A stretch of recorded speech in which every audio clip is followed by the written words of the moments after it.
আমার ওয়াজের ভিতর রাজনীতি চলে না, আমি করি না। আমি কোনো দলের পক্ষে বিপক্ষে বলি না। পেঁয়াজের কেজি 800 টাকা আওয়ামী লীগের সময় থানার ওসি সাহেব, চাটমোহরের ওসি সাহেব বলছে পেঁয়াজের কথা তুলে ধরেন না। কেন? বলে সরকারের বদনাম হবে। কেন? কত করে কেজি? বলে 800 টাকা কেজি। আমি ওসি সাহেব, আপনি বক্তা চিনেন না, 800 কেন, 8000 টাকা কেজি হলে আমার যাইও না আসাও না। তার কারণ আমি তো 12 মাসের 11.5 মাস লোকের বাড়ি খাইয়ে বেড়াই। পেঁয়াজের কত দামকে আমি রাজনীতি করতে চাই না, করব। আমার কথা হলো আমার নবীজির সঙ্গে যে বেয়াদবি করবে তার সাথে আমার কোনো সম্পর্ক নেই। আমরা এটা বুঝি কি বুঝি না? নবীজির মা আমিনা খাতুন গোসলখানা থেকে বের হলেন, নবীজির দাদি ঢুকলেন গোসলখানা থেকে। নবীজির দাদি বের হয়ে তার আব্দুল মুতালিবকে বলছে, শোনেন কি বলে, আমাদের বৌমা তো বিধবা। হ্যাঁ, এত দামি এত ব্যবহার করে কেন? পুরুষের খেয়াল করবে যে। বলি কেমনে বুঝলাম? বলে বাথরুমে গোসলখানায় শুধু আথর আর আথর। আমি শাশুড়ি মানুষ, আমি বললে দোষ মনে করবে, আপনি ডাক দিয়ে বলে দেবেন। ডাকলেন, বৌমা যাও, একে তো আমার ছেলে নাই, বিধবা তুমি, তো তুমি দামি আতর ব্যবহার করো, খবর তার আমি নিষেধ করে দিলাম, আতর ব্যবহার করো। মা আমিনা খাতুন বলে, আব্বা আমি জীবনে কোনোদিন এত শরীরে টাচ করি নাই। এই কুরাইশ বংশের বৌমা হয়ে তুমি মিথ্যা বলছো, তুমি অত দূর থেকে আমি আতরের ঘ্রাণ পাচ্ছি। বলে তাহলে আব্বা শোনেন, যেদিন থেকে আমার পেটে বাচ্চা প্রবেশ করেছে, শুধু গোসলখানা নয়, আমার বেডরুম, ড্রয়িং রুম, রান্নাঘর সব আতর আর আতর। আব্বা গো, এমন আর কি বলবো, আমি না, আমি মাঝে মধ্যে খেয়াল করি আমার লোমের গোড়ায় গোড়ায় জান্নাতি আতরের ঘ্রাণ আমি পাই। আমি আমার নবীকে বড় করি, আমি কোনো রাজনীতি করি না, কিন্তু যারা আমার নবীকে ছোট করে তার মুখ আমি দেখতে চাই না। কোন তো দেখলাম তো কত বক্তা আসলো গেল, আমার যে 2024 এবং 25 সালে কোনো ডেট ফাঁকা নাই, ঘোড়া হয়ে গেছি। তা আমি আজকে সাতক্ষীরা থেকে আসলাম, তালুকদার ফোন করেছে, কারণ আমাকে 1 ঘন্টা ঘুমের সুযোগ না দিলে আমি ওয়াজ করতে পারবো না। আমি পাড়াবিল ওয়াজ করে চলে গেছি চিটাগং হাটহাজারে, মাইজ ভান্ডার শরীফে, ওখানে যাই আমি জিয়ারত করে রেস্ট নিয়ে হাটহাজারের মহাপিল শেষ করে ওখান থেকে চলে গেছি সিলেট। সিলেট থেকে মহাপিল করে কালকে মহাপিল ধরেছি সাতক্ষীরা। ওখান থেকে এসে আসলাম, ফোন দিল যে আমাকে একটু ঘন্টাখানি ঘুমাতে দিতে হবে। না খেয়ে পড়া যায় না, ঘুমাই তো পড়া যায় না। তুই দেড় দিন আপনি ডেট নেওয়ার কারণে, ওয়াজে ভাইরাল হওয়ার কারণে বাজে কথা তো বলতে পারেন না। আপনি মনে করবেন যে এই মুহূর্তে যে মানুষ চাচ্ছে ওলি আল্লাহদের বিরুদ্ধে বললে মনে হয় আমি মার্কেট পাবো, কিন্তু ওলি আল্লাহদের বিরুদ্ধে বললে যে আল্লাহ আপনার সাথে যুদ্ধ ঘোষণা করেছে, এই হাদিস কি বলেছে? তাই আমার বন্ধুরা, আশেক সাইজো না, আশেক হও। অলি সাইজো না, অলি বেনামাজি, নামাজ নাই, রোজা নাই, হজ নাই, যাকাত নাই, কলেমা নাই, কুলুব নাই, ওযু নাই, কিছু নাই। সে যদি বলে দয়া নামা এই পথ দিয়া আসবে রে, আমি সদাই থাকি বন্ধ পানে চায়া। দয়াল আমার এই দিক দিয়ে আসবে, কোন দিক দিয়ে আসবে? আর সালাতু মিরাজুল মুমিনিন, নামাজের দরজা দিয়ে দয়াল আসবে। জোরে বলে ঠিক? নামাজ নাই, রোজা নাই, টক টক করে বিড়ি টাইমে হাত মুখে ধুলেন না, উনি প্যান্ডেলে মাইকটা পাইলেন না, নাই শিখ হয় আই মোহাম্মদ কামলিওয়ালা, আয় রে আমার বুকে, তোর বুকে তো গাঁজার গন্ধ। আমি আজীবন যা বলে আসছি এখনো তাই বলছি, সঠিক হন। তার কারণ সময় কিন্তু আর বেশি দিন নয়। এ দুনিয়া দেখতে সুন্দর মানুষ, শুধু মায়ার ঘর। আইসো একা যাইবা একা, কিসের অহংকার রে বলো, কিসের অহংকার।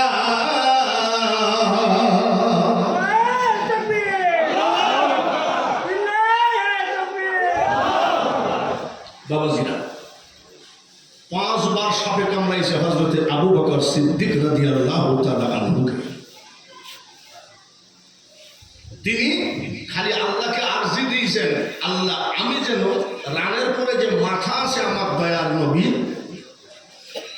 আমি যদি পড়ে যাই আমার নবীজির ঘুমের ডিস্টার্ব হবে, তাহলে আমার নবীর ঘুম পরিপূর্ণ না হওয়া পর্যন্ত আমি যেন না মরি। সুবহানাল্লাহ, আমি যেন না মরি।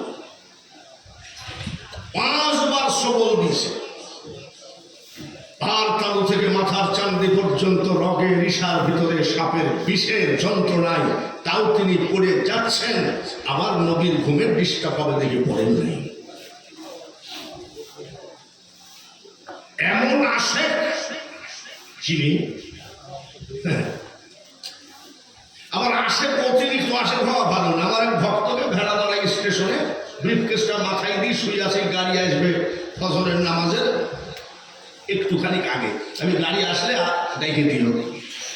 তো গাড়ি চলে গেছে সকাল 7টা বাজে। আমি কি গো গাড়ি আসে নাই? গাড়ি চলে গেল। তো গাড়ি চলে গেল, ডাকো নাই? আপনাকে ডাকা যেতে দেওয়া দেবে হয়, অতিরিক্ত ভক্ত আর কি।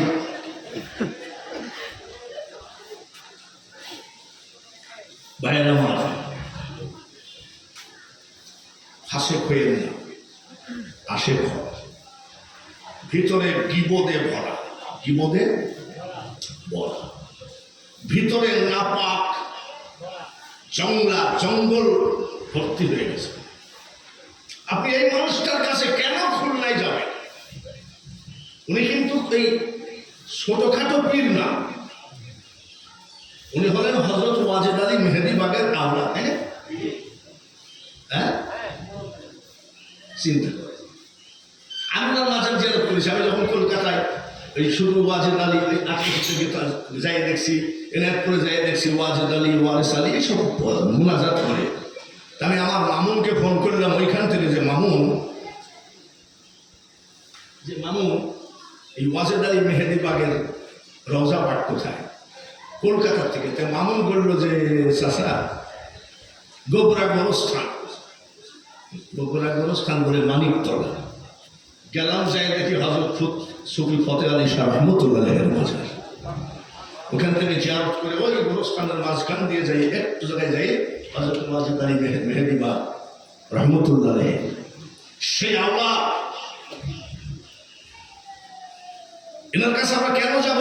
এনার কাছে যাব, ইনি কোনো হার্টের ডাক্তার না, ইনি কোনো চোখের ডাক্তার নয়, ইনি যক্ষা রোগ ক্যান্সার রোগের ডাক্তার নয়, ইনি হলেন কলবের ডাক্তার। আপনার কলবের ভিতর থেকে সকল জঙ্গল পরিষ্কার করে মওলা পর্যন্ত পৌঁছায় দেবে, উনি হলেন মিডিয়া। ওয়াবতাগু ইলাইহিল ওয়াসিলা। তারপরে মানে আপনার তো সৈয়দ বংশ না, সৈয়দ বংশ, আহলে বায়াত।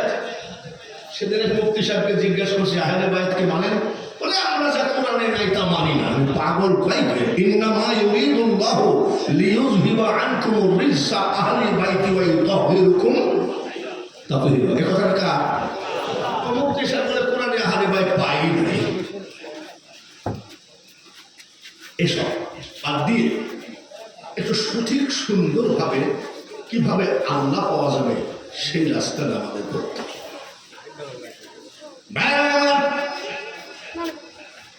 কিছু কিছু মানুষ আছে, আমরা নামাজ নাই, রোজা নাই, পীরের তরিকা মোতাবেক কোনো আমল নাই, কিন্তু গলা ভালো আছে। কি ভালো আছে? গলা ভালো আছে। মাইকটা যখন নিলাম তখন কি বলি? দেখে নবীর মুজিজা ভাগ্যবতী মা খাদিজা জীবন যৌবন করিলেন অর্পণ দয়ার নবী নূরের নবী গো তুমি নবী আমার জীবনের জীবন। তখন আমরা কি বলি, ও কি গজল রে, কোনো ফায়দা হবে না এইসব গজল দিয়ে। ফায়দা হবে আপনাকে আশিকে রাসূল হতে হবে। জোরে বলুন ঠিক ঠিক। জান্নাতুল বাকিতে অনেক রওজা শরীফ আছে। ইমাম হাসান রাদিয়াল্লাহু তাআলা আনহু খাতুনে জান্নাত বা ফাতিমাতুজ জোহরা রাদিয়াল্লাহু তাআলা আনহু সহ 10,000 সাহাবীর রওজা আছে। তার ভিতরে ইমাম মালিকের রওজা আছে। আপনি সৌদি আরবে ভালো করে ইতিহাস খেয়াল করেন, একদিন নয়, 2 দিন নয়, 1 বছর নয়, 2 বছর নয়, 22 বছর ইমাম মালিক আমার নবীজির রওজার খাম্বা ধরে দাঁড়িয়ে দাঁড়িয়ে কেন্দ্রেছে, জীবনে কোনোদিন বসে। ওনার ভক্তরা বলতেন যে হুজুর আপনি এখান থেকে 1.5 কিলোমিটার দূরে যেয়ে পেশাব করে আসেন কেন? এখানে তো বাথরুম আছে। বলছে আমার একটু অসুবিধা লাগে, দয়ার নবী যেখানে শুয়ে আছে সেখানে আমার পেশাব করার অভাব। জুতা পায়ে দেন না কেন? 22 বছর পা চামড়া নষ্ট হয়ে যাবে, যে গরম। ইমাম মালিক বলেন, ভক্ত ভাইরা সবুজ গম্বুজের দিকে তাকিয়ে বলেন, আমার পার চামড়া যদি নষ্ট হয়ে যায়, মাংস যদি খুলে খুলে পড়ে যায়, হাড্ডিও যদি পচে যায়, বন্ধুরা যেই জমিনে আমার দয়ার নবীজি ঘুমিয়ে আছে, এই জমিনে আমি বেয়াদবের মতো জুতা পায়ে দিতে পারি না। আমার পীর মাঝ ভান্ডার তালুকদার বা আপনারা অনেকেই জানেন, আমি 47 বছর স্যান্ডেল পায়ে দিই না। হক্কানি আলেমদের মিটিং, আমিও সেই মিটিংয়ে এইবার উমরা করে আসার পরে এখান থেকে চিটাগাং থেকে ফোন করেছে, জুমাতুল বিদার আপনি ইমামতি করবেন। লক্ষ লক্ষ মানুষের ভিতরে জুমাতুল বিদার ইমামতি করেছি। আমাকে চ্যালেঞ্জ করা হয়েছে, ওনাকে জুতা পায়ে দিতেই হবে। আমি বলছি না, আমাকে কেউ জুতা পায়ে দিতে পারবে না। মুজাদ্দিদ আল-ফেসানি রহমতুল্লাহ আলাইহির কিতাব, অনেক কিতাব আছে, পীরের সামনে জুতা পায়ে দিয়ে হাঁটো না, এমন জায়গায় দাঁড়াও না তোমার ছায়া যেন পীরের গায়ে পড়ে। এরকম আল্লাহর ওলি তো ভালোই থাকবে, আল্লাহর ওলি তো ভালোই থাকবে। সালামু আলাইকুম ওয়া রাহমাতুল্লাহ। পীর কেবলা কেমন আছে? দিনাজপুরে এক খানকায় নামাজ পড়তেছি, তো ইমাম সাহেব ওই মুড়িদের ওই পুরীর মুড়ি বিদ্যা বলিল, বিদ্যা বিশাল বলিল, মাগরিবের নামাজে মোনাজাত করতেছে ওই মুড়ি, আমার পীর কেবলাকে ওলি না বানায় কবরে নিও না। হারামজাদা কি মুড়ি হয়েছে? আমার কথা কিন্তু তিতা লাগে আপনাদের, আমি তাও জানি। তিতা লাগলেও যায় আসে না, কারণ আপনার আশার যাওয়া হয়ে যাবে, আপনার কবিলে কোনো অর্থ ঢুকবে না, যার আদব নেই। মাহেশ্বর ইব্রাহিম আযম বলকি রহমতুল্লাহ আলাইহি বাদশাহী ত্যাগ করলেন, বাদশাহী ত্যাগ করে পীরের দরবারের খাদিম হয়ে গেলেন। এইবার ওনাকে ওলি বানিয়ে দেওয়া হলো। উনি মদিনা জিয়ারতের জন্য রওনা দিলেন। সবুজ গম্বুজ দেখার সাথে সাথে উনি এইভাবে গড়ানো শুরু করেছিলেন। অন্যান্য হাজিরা বলছে যে তোমার পা থাকতে গড়াও কেন? তোমার চোখ আর আমার চোখ এক চোখ নয়। তুমি হলো পীর বিরোধী আর আমি পীরপন্থী। 36 বছর আল্লাহ নবীর খেদমত করে আল্লাহ আমাকে পুরস্কার দিয়েছে, আমার অন্তর চক্ষু খুলে গেছে। সেই চোখ দিয়ে দেখি রে আমার দয়াল নবী যে হাঁটাহাঁটি করতেন, আমার দয়াল নবীর পার দাগ এখনো মদিনা থেকে মুছে না। তাই আমি পা দেওয়ার জায়গা পাই না। কবি নজরুল তোরা আমার মতন আসে না, কেউ বক্তাও না। আমি যদি আরব হইতাম মদিনারি পথ। আমি মানুষ না হয়ে যদি মদিনার রাস্তা হতাম, ইমাম হাসান হুসাইন খাতুনের জান্নাত মাওলায়ে আলী নবীজি হেঁটে যেতেন, আমি ঘোড়া হয়ে তাদের পাক কদম আটকায় দেব। এরা হলো আশিক। আমার এবার দিয়ে 10 বার জিয়ারত হলো, কাবা জিয়ারত হলো। আমি ওয়াজ করি, এটা গোপন ফান্ড আছে আমার, কয় টাকা রাখি। আবার দেখি আজকে ঝড় বৃষ্টিতে মাহফিল বন্ধ হয়ে যাবে, হঠাৎ করে ফোন করলো যে হুজুর বৃষ্টির মধ্যে হলো মসজিদে টাকা কম দেয় নাই, টাকা কিন্তু সমান সমানই দিয়েছে। তখন আমি নিয়াত করি যে এই মাহফিলটা তো বৃষ্টিতে ভাঙিয়ে গিয়েছিল, ইলাম টাকাটা রাখি। এইভাবে আমি কাবা জিয়ারত করি। আমি বাঙালি হুজুর যদি বলি আমি মোতোয়াল্লি হব, বিশাল লোক আমার ক্ষতি চান্দে চান্দে হবে। আর যদি নাও হয় 10টা লোক দিতে পারলে 1টা লোক ফ্রি পাওয়া যায়। এটা জানেন নাকি? জানেন নাকি? 10 জন লোক বা 12 জন লোক দিলে 1 জন ফ্রি পাওয়া যায়। তাহলে এই 10 জন লোকের টাকা দিয়ে কিন্তু আপনি হজ করলেন। আপনার কই? আপনার তবিল কই? এগুলো বললে হয়তো মুতোয়াল্লি ভাইয়ের আমার উপর রাগ করবেন, আমি ধাপ থেকে কথা বলি না। আশেক হয়ে যান। কেমন আশেক হবেন? আশেকের রসুল। আজকাল গজল বলে, কত ডিজাইনের গজল বলে না, কিন্তু চোখে পানি আসে না, দিল নরম হয়। আর আগেকার এই ধরেন এই আর রহমানের রাহিম মালিক ইয়াউমের দিন মানে ওয়াজহ সহি না কিছু না, মাখরাজ টাখরাজ কিছু নাই, এই ধরনের কিছু মুসল্লি গজল বলতো। ইয়াকুব নবী বাস করিতেন কেনারে, সবার চেয়ে ভালোবাসতেন ইউসুফকে। বলতো কার চোখের পানি ঝরত। নিজামুদ্দিন দুলামণি ওয়াজ করছে, আব্দুল ওহাব বুলবুলি ওয়াজ করছে, হাবিবুর রহমান যুক্তিবাদী ওয়াজ করছে, চোখের পানি ঝরত। আর আজকাল বক্তার চোখে পানি নাই, তার শ্রোতা কান দেখি।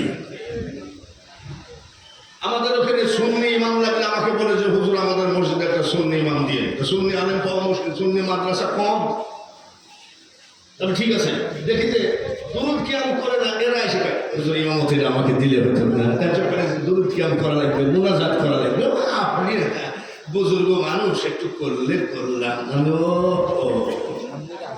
দেখার জন্য ঠিকই মুনাজাত করবা, দুরুদ কিয়াম করবা। কয়েকদিন পর দেখি মানুষ মুনাজাত করে আল্লাহুম্মা আমিন বলে, বিরহমাতিকা আরহামার রাহিমিন।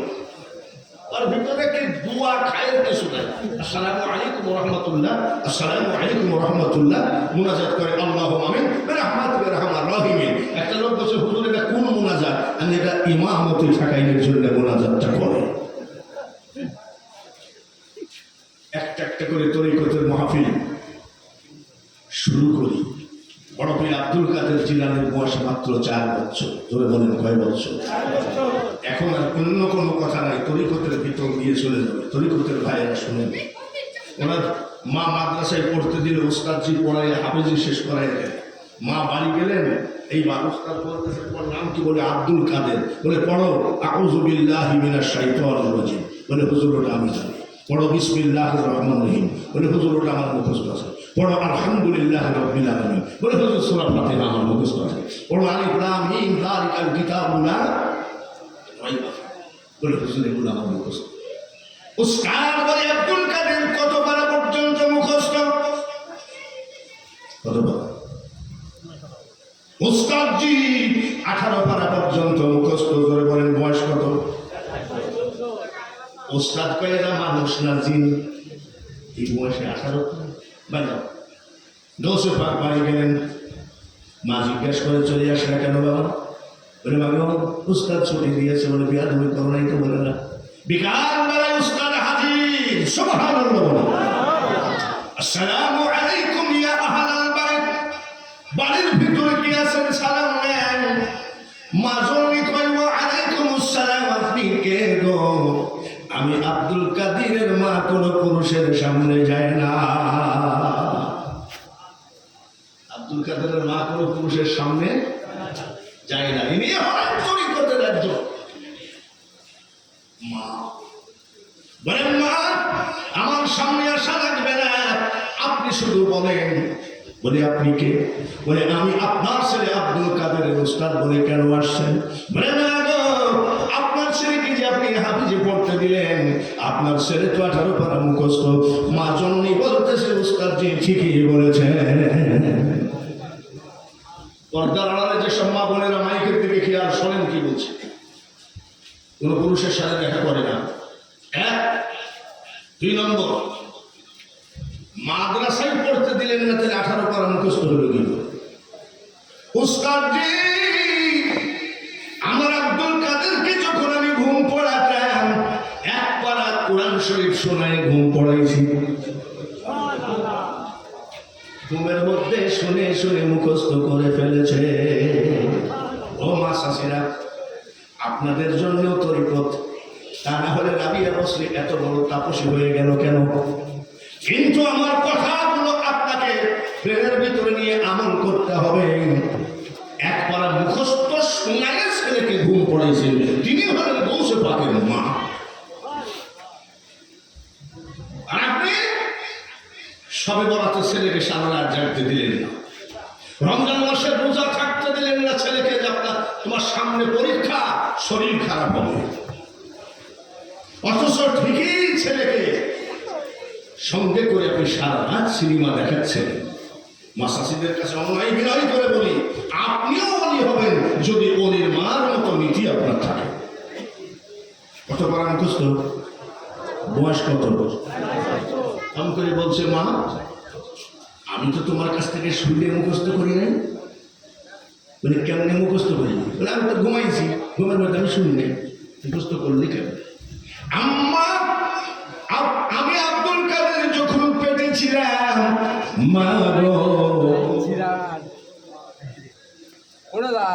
আপনি যখন কোরআন তেলাওয়াত করতেন, আমি আব্দুল কাদের পেটের মধ্যে থেকে 18 পারা মুখস্থ করে ফেলেছি।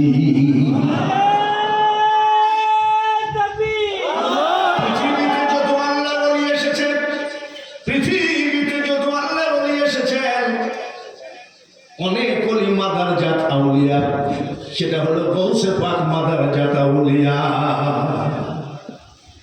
এইবার আসেন শর্ট করে বলি, ওয়াজের সামনে যে আইটেমগুলো আছে ওইগুলো বলার জন্য আমি শর্ট করে কভার করতেছি। এইবার আসেন খাজা মাইনুদ্দিন চিশতি, ওলি কিনা সুলতানুল